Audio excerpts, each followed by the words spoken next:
Good morning!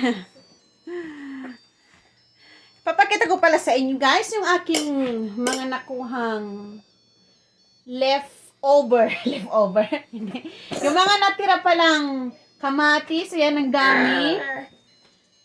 And may natira pa akong ampalaya, saka ang dami pang cherry tomato sa garden ko. Tapos, then, sili. Yan po. Mga kamatis ko, bili-bili na po kayo. Salapi lang ang isa. Joke. Marami pa guys na marami pang kamatis, saka yung kalabasa ko nandoon pa. Hi, good morning. Good morning, my little handsome and cutie pie. Hi. Say hi. Say hi. Good morning po. You say, good morning po. Good morning po. So, yun po mamaya, bibisitahin ko yung aking kalabasa kasi ngayong week na to yung medyo maganda ang panahon. Next week, wala na po. Palagi na pong super malamig. Hanggang this week na lang po yung maganda yung panahon dito.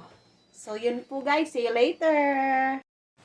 Here po pala mga kaibigan ng aking nagsisilakihang mga squash, kalabasa. Ayan pa. And then, ito pa po. Mga pa sila, mga putot pa. Pero kailangan na siyang kunin kahit hindi pa masyadong magulang dahil masisira lang to sa lamig next week. Yan. Tapos yung pinakamalaki. Ayan pa po. Ayan, may nakatago. Ang laki. Tinakpan ko lang ng basahan dahil nung nag-frost nung isang gabi. Yan po siya. Baby pa. Tapos ito, hindi pa siya magulang. Pero ang laki-laki niya talaga. Yan, super laki. Tapos ayan pa, meron pa. Tapos meron pa din mga ampalaya dito. Yan nga, naapakan ko yung ampalaya. Yun pa, ampalaya. Ampalaya everywhere pa guys. Ito yung malaki pa pero wala nang magagawa. Kahit putot pa, kukunin ko na yan. Tapos meron palang patula, late na. Kaliliit na patula, meron pang isa, ayun. Yan lang po guys, ang aking natitirang gulay dito na malalaking kalabasa, kadagal. Mga dagal ang kalabasa ko guys. Maligat siya pero pag hindi pa masyadong magulang, syempre, hindi pa masyadong maligat.